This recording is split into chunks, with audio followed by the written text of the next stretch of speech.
عرض کرتا رہتا ہوں اللہ تعالیٰ کی توفیق. آپ یہ بھی دیکھیں اللہ نے ہماری ہر ضرورت کا بندوبست کر رکھا، ہر ضرورت کا. ہمیں بھوک لگتی ہے، قسم قسم کے کھانے دسترخوان پر سجے ہوتے ہیں. پیاس لگتی ہے، قسم قسم کے مشروبات دسترخوان پر سجے ہوتے ہیں. یہ رمضان کے مہینے میں اللہ روزہ کیا رکھواتے ہیں؟ سال بھر جو نعمتیں کھانے کو نہیں ملتی وہ اللہ ایک مہینے میں کھلا دیتے ہیں. اللہ تعالیٰ کہتا ہے آپ دیکھ لیں.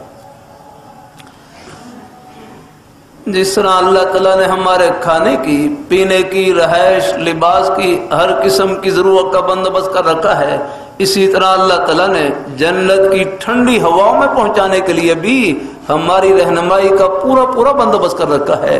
وہ بندوبست کیا ہے؟ وہ حضور کے مبارک قدم ہیں، آپ کے پیارے نورانی طریقے ہیں، آپ کے پیارے احکام ہیں.